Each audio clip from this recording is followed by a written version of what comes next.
bem-vindo a mais um vídeo aí do canal Contabilidade Sem Drama. Meu nome é Rodrigo, sou executivo, sou empreendedor, trabalhei mais de 20 anos no mercado de capitais, entre empresas de auditoria Big Four e empresas de capital aberto, responsável aí por empresas de capital aberto, e trabalho e sou fundador aqui do canal do Contabilidade Sem Drama. Seja bem-vindo ao nosso canal. Não deixe de dar o like no vídeo.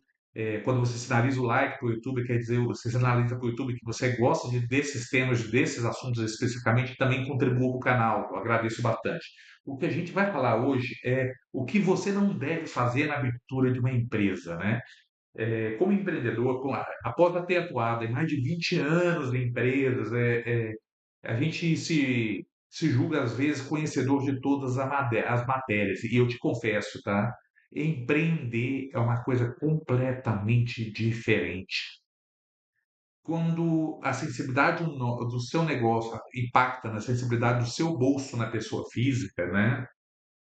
Isso torna as coisas mais sérias, muito sérias. Então, dificilmente, quando você trabalhava, às vezes você está aí no CLT, trabalham arduamente, né? Mas no final do mês você sabe quanto que vai entrar no seu bolso, né? O seu bolso, e aí você separa muito bem a pessoa jurídica da pessoa física. Quando você é empreendedor no início da sua trajetória, qualquer deslize da empresa, ou o desencaixe da empresa, ou o esforço inicial que você faz numa empresa, porque vai ser, vai ser sofrido no início, não tenha dúvida, mas vai ser recompensador, mas sofrido vai ser. E toda vez que o caixa da empresa é impactado, o caixa do bolso do empreendedor também é nesse momento, no momento de início daquela determinada empresa. Então, a gente vai falar aqui um vídeo de o que você não deve fazer na abertura do seu negócio, né? E o primeiro ponto que a gente vai falar um pouquinho é: não fuja da sua área de competência e de sua área de conhecimento na primeira vez que você empreende. Se você já tem um negócio, já conhece ele, já está acostumado com o processo de empreender, esse ponto não é para você. O ponto é para quem nunca empreendeu. Gente, igual eu falei para você, a atividade de empreendimento, ela é ela é nova. Não tem como falar assim, você é formado para isso. Você pode feito administração de empresas, acho que sabe gerir um negócio, mas do ponto de vista prático, essa visão sistêmica de todas as áreas funcionando, o encaixe das engrenagens é algo muito novo, tá? A posição, o posicionamento que você tem que ter um negócio é algo muito novo. Então, não acumule vários desafios ao mesmo tempo. Isso que eu te falo, vai facilitar o seu processo de empreendimento. Então, se você é contador, às vezes, faça aí abre um empreendimento na área de contabilidade, consultoria, enfim, algo vinculado ao seu assunto. Se você tem uma familiaridade com alimentação, etc., abra um restaurante ou faça um food service. Bom, você entende o que eu estou querendo dizer. Por quê, tá, gente? Isso, quando você acumula o fato de conhecer um novo negócio, você vai ter que tomar curva de aprendizado desse negócio, tá? E essa curva de aprendizado, dependendo do segmento que você escolha, por mais que você seja um cara que hands-on, que esteja ativamente em todos os departamentos da empresa, ela é muito árduo, vamos falar assim, muito árduo e vai te tomar muito tempo e o tempo vai representar talvez dias, meses e anos, tá? Para você ter o conhecimento. Então, você já vai ter que acumular a experiência de empreender, que é algo totalmente diferente do que você realmente faz, e você agora ter que acumular um conhecimento de uma área de negócio que você não tem, isso pode te sobrecarregar um pouco, tá? Sobrecarregar e talvez te decepcionar com os resultados alcançados, porque em decorrência da falta de conhecimento desse segmento de negócio. Vou te dar o meu exemplo especificamente. Eu atuei em áreas financeiras de grandes empresas, né, muito tempo, e quando eu empreendi, eu resolvi empreender no segmento de franquias odontológicas, né? E eu te confesso que eu patinei muito até entender o segmento de mercado, tá? E o que significa patinar e para entender o segmento de mercado? Quando eu patinei, tá? Quando eu patinei, isso representa consumo de caixa, tá? Consumo de caixa, por exemplo, eu atuo no segmento principalmente de implantodontia, né? Segmento voltado para a classe C, B menos, e até eu entender que para esse segmento era necessário ter boleto bancário, boleto da própria clínica, né? Efetivamente, os clientes pagarem, porque Esse é um segmento, a classe C, B menos, tem muito funcional autônomo, sem limite de crédito aprovado, enfim. Então, isso eu estou te dando um exemplo, mas são números, gente. Isso surge no dia a dia. Até a gente vai entendendo o conceito do negócio, como faz, quais são os principais custos, se existem fornecedores suplementares, etc. E leva uma turma leva uma curva de conhecimento grande daquele determinado negócio. Consequentemente, quando você fala curva de aprendizado, existe consumo de caixa. Então, o que eu te aconselho, né? Foque no seu negócio, foque no claro, que relato que você conhece, que você tem experiência. Se é a primeira vez que você está empreendendo. Se não é a primeira vez, você já sabe como empreender. Então, você pode assumir essa nova competência, ao meu ver, tá? O segundo ponto que eu queria entender, né, aqui é que quando você fala de empreendimento, pela primeira vez, está falando no Brasil, a gente tem altas taxas de mortalidade da empresa.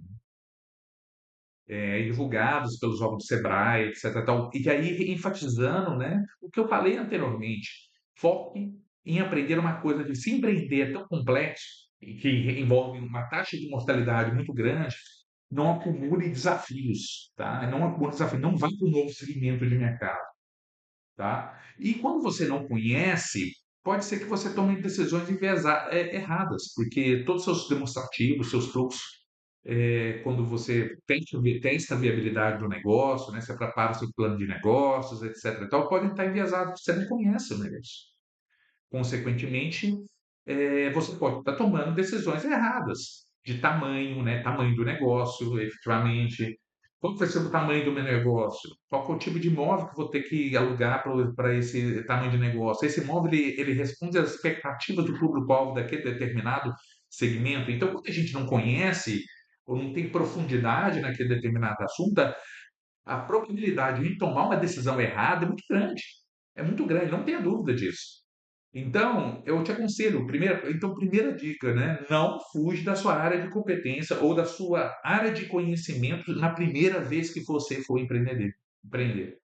Eu acho que é de vital importância, tá? O segundo ponto, gente, que eu queria falar é privilegia negócios de custo fixo baixo e alto LTV.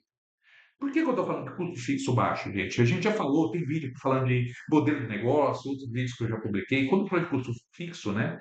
Custo fixo, ele é toda despesa fixa que passa mês ou pós-mês, ela vai existir independente do que você vender, tá? Vou te dar um exemplo, aluguel de loja. Se você tem uma loja física, etc, tal, o aluguel de loja sempre vai ter ele sempre vai ter um custo. Por exemplo, se você mexe aí com mídias sociais, né?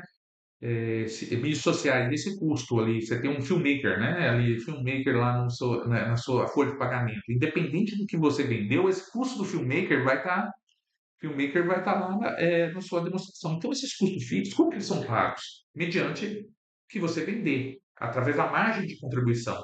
Então, quanto maior o custo fixo, né, o maior o custo, mais vendas e mais margem de contribuição. Lembrando o conceito de margem de contribuição, que é o valor que você vendeu menos o custo variável que você teve. O custo variável é aquele custo que decorre do processo de venda.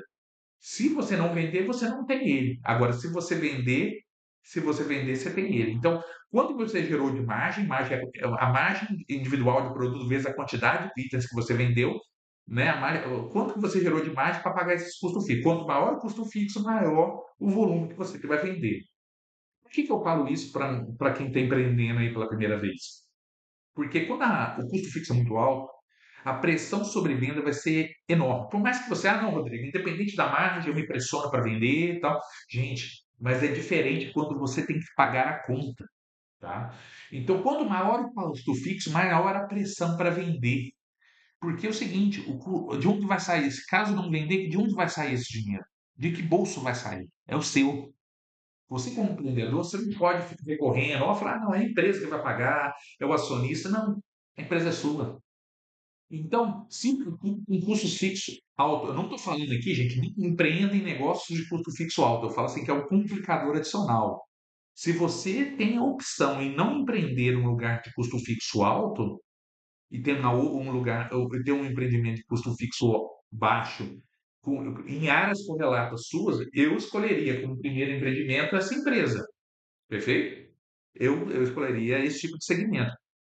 segmento onde você já conhece o negócio, tem uma hora correlata do seu conhecimento e também de custos fixos baixos, entendeu? Porque isso vai aumentar a taxa de sucesso do seu negócio. Falando aqui que a mortalidade de grande empresa nos primeiros 2 anos é muito alta, né? Então é muito importante. Outro item, né, que eu falei lá, a questão do eu teria que ter um LTV alto, né? Então evitar áreas de LTV baixo. O que que é LTV, né? Long time value. O que que é isso? É a rentabilidade daquele cliente na trajetória dele junto com você, efetivamente. Então, à medida que ele presta serviço, ele vai lá, compra um produto, depois compra outro, depois compra outro, compra outro, compra outro. Então, esse long term value, quanto mais você conseguir rentabilizar com esse cliente, após que ele entrou porta para dentro, isso significa um sucesso recorrente. Por que que as empresas por assinatura viram um sucesso, né? O sucesso, aí vamos lembrar de caso Netflix, né? Caso assinatura, todo mês vai caindo, as telefonias, todo mês vai caindo, né? Então, se você conseguir negócios de LTV grande, receitas recorrentes, por exemplo, vamos falar desse negócio aqui de toxina botulínica, né? Você que está, às vezes, na clínica de estética, querendo fazer o serviço, né? Manter o botox, etc. Se você cai no gosto do cliente, a tendência de ele ter uma recorrência com você é muito grande. E você não tem que ficar correndo atrás de novo cliente, porque correr atrás de novos clientes a todo momento encarece o CAC, custo de aquisição de cliente. Quando você encarece o CAC, a necessidade que essa margem seja maior, a margem de contribuição seja maior para pagar esse CAC que é alto, é maior. Então, priorize negócios com LTV alto, que tenha receitas recorrentes daquele determinado cliente. De novo, eu não estou falando aqui para você não fazer negócio em negócios, em segmentos de negócios que tem um LTV, que tem aqui um LTV baixo, mas que você priorize negócios que tem um LTV alto, né? Privilegiando a recorrência do negócio, perfeito? Então, quando você privilegia a recorrência do negócio, portanto, é uma receita recorrente com custo de aquisição do cliente que já foi feito lá atrás muito baixo. Consequentemente, você aumenta a margem e a rentabilidade do seu negócio. Perfeito? Mas, Rodrigo, mas se eu tiver um negócio de custo de aquisição de cliente alto e o LTV baixo, vou te dar um exemplo aqui do negócio de implantodontia, né, que é o meu aqui. Pessoas que têm ausência de dentes, efetivamente, ali, eles vêm aqui, faz o tratamento da ausência de dentes e depois resolve o problema dela, não tem muito o que vender, né? E existe uma métrica, até aprendi na época do grupo G4 Educação, né? Que quando você quer expandir um determinado negócio, você deve priorizar. Tem duas métricas que são mais fáceis de expandir do que. Então, quando você vende um produto para um cliente, você vende o mesmo produto para o mesmo segmento, é uma coisa e é o mais fácil. Você inicia dessa forma, né? Mesmo produto para o mesmo cliente. Quando você quer aumentar, é mais fácil você vender produtos diferentes para o mesmo cliente ou vender o mesmo produto para clientes diferentes, do que empreender num segmento que é produto diferente com cliente diferente. Isso é fácil quando eu te dá exemplo do que eu estou falando, tá, gente? É muito, muito simples, muito simples. A questão é, vamos pensar aqui. Gente, salão de beleza que vende salão de beleza está fazendo corte de cabelo que vende produtos de beleza, produtos, né, de cabelo, etc e tal. Nota o seguinte, qual é o segmento principal do negócio? Cortar cabelo. Qual que é a venda acessória? Vender produtos de beleza. Olha, é o único cliente, a pessoa consegue rentabilizar a receita com um produto diferente para o público-alvo. Outro segmento. Clínicas realmente, clínicas médicas voltadas para isso. Tem um gasto que no mesmo consultório lá coloca um endocrinologista ou coloca outro. O que acontece? Você começa a rentabilizar vamos falar, o mesmo público com produtos diferentes. Note que são duas áreas que eu estou te falando. Imobiliário que vem crédito imobiliário. Ela tem a ver com o negócio principal, uma imobiliária que é comissionada pela intermediação de compra e venda de apartamentos, ela viabilizar os financiamentos junto às instituições financeiras e ser comissionada por isso. Vamos falar, o mesmo público com um produto diferente. Veja aquela matriz que eu falei com você. Ou quando você começa um negócio com o mesmo produto e o mesmo público, e você aumenta a rentabilidade oferecendo esse mesmo produto para público diferente, ou, vamos falar assim, ou mesmo, ou o mesmo produto para clientes diferentes, né? Isso que e revenda de veículos quando vende financiamento, mesmo conceito na imobiliária. Ele faz lá compra e revenda de veículos. E aí ele intermedia a operação com a instituição financeira de forma a a sua, viabilizar aí a sua negociação do carro e ainda é comissionado, que chamam de receita de F&I, né? Que é Finance and Insurance, que é o seguro e o financiamento. Veja, gente, que eu não estou falando aqui para você abdicar de negócios de LTV baixo, mas eu estou falando que nesse caso, você tem que ser mais, você tem que pensar em como diminuir esse custo, o seu custo de aquisição de cliente. É o conselho que eu falo. Então, não estou falando para você não fazer, eu estou falando para você pensar a sua estratégia de negócio da forma adequada. Não contraia dívidas para capital de giro, gente. O que acontece? Às vezes, para empreender, Rodrigo, mas eu não tenho dinheiro nenhum. Eu quero empreender, ok, você vai fazer uma aquisição. Mas não contraia dívidas que você vai pagar no longo prazo para você pagar a despesa corrente do dia a dia, gente. Porque senão isso vira uma bola de neve. Você quer se endividar para expandir sua empresa em investimento imobilizado para tirar uma receita adicional? Eu já que falei que o negócio de empreendimento, empreender é um negócio algo complexo, né? Então, não tome uma dívida, não tome dívidas para financiar despesa recorrente, pegando dívida para pagar salário. Tenta viabilizar de muita forma, fazer antecipação de recebíveis, faz muita coisa, mas não comprar dívida de longo prazo para você pagar parcelas mensais, porque isso pode ser aí uma bola de neve para você. Não escale seu negócio antes de testá-lo. É isso que eu falo para vocês. Não, às vezes a nossa autossuficiência em relação, sou muito bom, vou investir. Gente, se você não testou um negócio, faça o primeiro. Teste. Verifica se ele é rentável. Verifica se você conhece o seu plano de negócio, contempla todas as variáveis desse negócio antes de você escalar ele. Por quê? Vocês vão ver, se o negócio ainda tiver um custo fixo alto, se você escala, é como se você estivesse jogando poker e jogando, fazendo um all-in, e aí você vai ser impactado no negócio como um todo. Então, não escale seu negócio antes de testá-lo. Faça em menor porte, verifica se ele tem aderência ao público-alvo, se tem aderência ao preço, teste todas as variáveis para depois você fazer os investimentos adequados. E aí, talvez, uma dica muito importante, não terceirize responsabilidades. Tá? Você, como empreendedor, a responsabilidade é sua. Se alguém não está performando o seu negócio, é responsabilidade em sua em não ter avaliado essa pessoa, ou não ter direcionado essa pessoa para estar rentabilizando. Então, não terceirize as suas responsabilidades, porque o bolso é seu. Então, seja atuante, seja ator da sua trajetória, né? Efetivamente. Tem até quando a gente tem um vídeo tem uma frase muito interessante que eu escutei uma vez, né? Que toda dívida financeira decorre de uma dívida emocional, né? E é do Elton Euler, né? Do poeta Elton Euler, da Aliança Divergente. Eu achei fantástica essa frase, esse conceito. Então, não terceirize sua responsabilidade. A cada dia é sua responsabilidade fazer o negócio acontecer e virar. É sua responsabilidade. Então, não fuja desse compromisso. É responsabilidade sua. Você é o principal ator do alcance de resultado da sua empresa. Gente, erros e percalços numa fundação de uma empresa é natural. É natural. A diferença é o que você vai fazer com esses erros. Tá? O que você vai. É sua real intenção chegar. Qual que é seu sonho? Né? Qual que é o seu sonho grande? O que você está fazendo em direção? O que você está fazendo em direção a ele? Então, reflitam. Empodere-se, né? Você é o responsável pelo desempenho da sua empresa. Se ela não está performando, repense o que você está fazendo.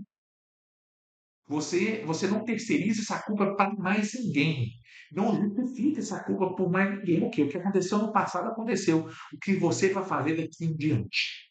Ok? Pessoal, espero que tenham gostado. Um vídeo de 20 minutos, curtinho, mas vou pedir de novo, dá um like no canal, né? Contabilidade Sem Drama. Você demonstra para o YouTube que você gosta desse tipo de assunto. Também dê um like, inscreva no canal, que você fortalece o canal. Agradeço. E aí, vamos para mais vídeos.